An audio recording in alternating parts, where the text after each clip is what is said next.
Okay, picture this. You wake up, you've got a leather bag full of gold coins, actual gold, and you're standing in the middle of ancient Sparta, 500 BC. You're thinking, I'm set. I'm literally holding the most universally valuable asset in human history. You walk up to the first merchant you see, and you hold up a gold coin. He laughs at you. Not a polite laugh, you absolute idiot laugh. And then he points to a wooden cart being dragged down the road by an ox. On that cart, rusted, heavy, ugly iron bars the size of your forearm. Those are pellinors. That's Spartan money. That's what wealth looks like here. And your gold? Banned. Literally illegal. Here's the thing that really gets me. To buy a modest house in Sparta, you wouldn't need a wallet. You'd need a second ox cart. These iron bars were deliberately dipped in vinegar to make them brittle, impossible to forge into anything useful, and so heavy and worthless outside Sparta that no foreign merchant would ever want them. This wasn't an accident. This was policy. Sparta didn't just discourage wealth accumulation, it engineered against it.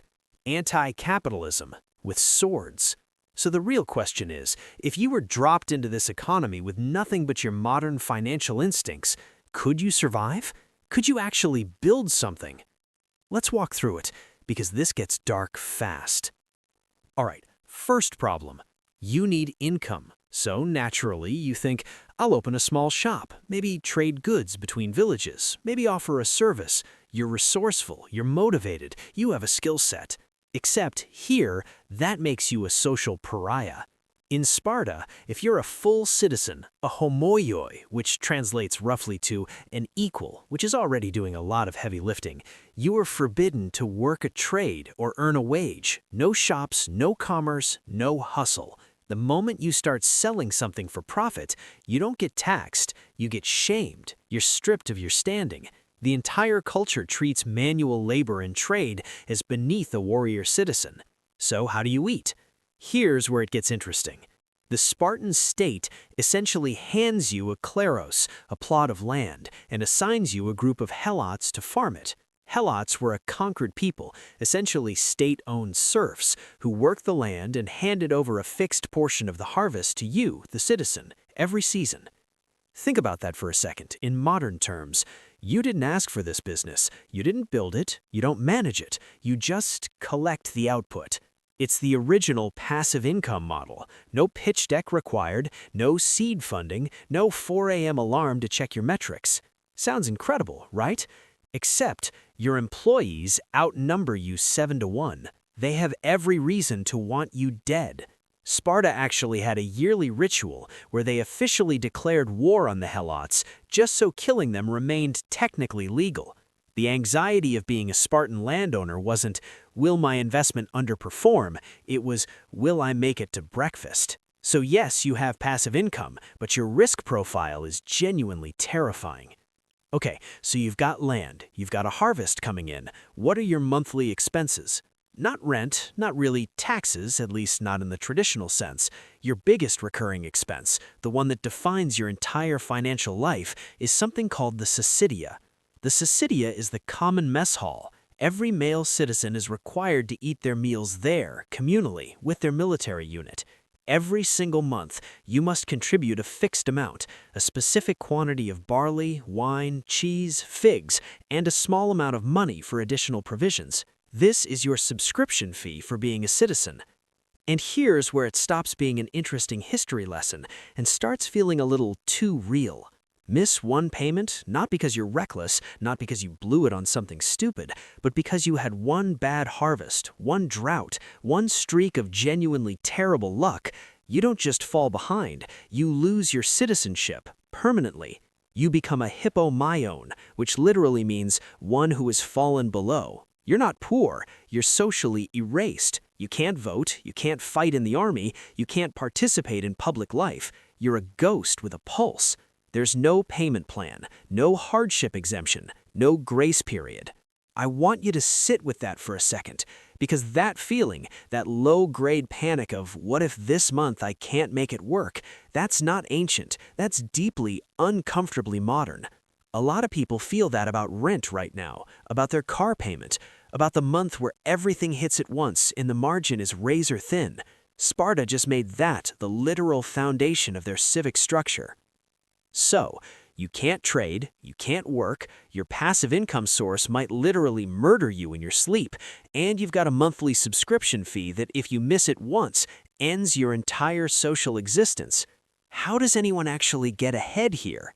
There is one move, one real financial strategy available to an ambitious Spartan citizen, and it's not what you'd expect. Because Spartan men were soldiers, and soldiers have a habit of dying, women ended up inheriting enormous amounts of land and property. By some historical estimates, Spartan women controlled nearly 40% of all private land in the region. They were educated, they were financially independent in ways almost unheard of in the ancient world, and they had real economic power.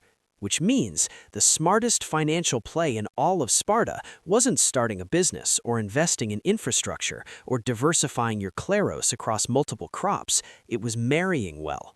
A wealthy Spartan widow with significant land holdings was functionally the only merger and acquisition opportunity in the entire economy. You combine estates, you increase your harvest output, you secure your Syssitia contributions for the foreseeable future, and you stop lying awake wondering if this is the season it all falls apart. Modern finance would call that a strategic acquisition. Sparta called it Tuesday. And look, I'm not romanticizing it. The entire system was built on the labor of enslaved people and the near total erasure of individual ambition. But within the constraints of that system, the Heiress loophole was genuinely the only lever available, the only way to grow, which tells you something important about how economic systems shape behavior. When you remove conventional paths to wealth, people don't stop wanting financial security, they just find the one door that's still open, and everyone rushes towards it. Here's the part that doesn't get talked about enough. Every financial system eventually reveals its flaw. Rome's was inflation and overextension. The Dutch Golden Age ended with a tulip bubble. The 2008 crisis was leverage dressed up as stability. Sparta's collapse wasn't inflation. It wasn't foreign invasion, at least not directly. It was something called Oliganthropia, a shortage of men. Here's the mechanism, and it's almost elegant in how inevitable it was. As Spartan men died in wars, constant, grinding, generational wars, more land passed to women through inheritance. As land consolidated into fewer households through strategic marriages, fewer men could independently maintain their kleros. Fewer men could meet their Syssitia contributions. Fewer men kept their citizenship. Fewer citizens meant a smaller army. A smaller army meant more military losses, which meant more land consolidating further. It was a feedback loop. Wealth concentration didn't just create inequality, it literally reduced the number of people eligible to participate in the economy at all. At Sparta's height, the citizen army numbered somewhere around 10,000 soldiers. By the time this process had run its course, historians estimate that number had fallen below 1,000. The economy didn't crash because the money lost value. It crashed because there was almost nobody left who was legally allowed to use it. The system that was designed to prevent hoarding created the conditions for the most extreme concentration imaginable, and then it just ran out of people. So, could you get rich in ancient Sparta? My honest rating, 1 out of 10 for anyone with capitalist instincts. 10 out of 10 if you're a minimalist who genuinely doesn't want to own anything and finds meaning in shared sacrifice. Here's the real takeaway though, and I don't think it's just about Sparta. Every financial system has hidden rules, the ones written down and the ones that aren't. Sparta's written rule was no gold. The unwritten rule was the only real asset is land, and the only way to get more land is to outlive your neighbors and marry strategically. Once you see the actual game being played, the surface-level rules stop being the most interesting part. That's true in 500 BC Sparta, and honestly, it's true now. The people who understand the structure of a system, not just the stated rules, but the actual mechanics of how wealth moves through it, are the ones who can make real decisions. Everyone else is just holding a bag of gold coins in a country that banned gold, wondering why the merchant is laughing. If you want liquidity, Go to Athens. If you want to live on iron bars and existential dread, Sparta's got a kleros with your name on it.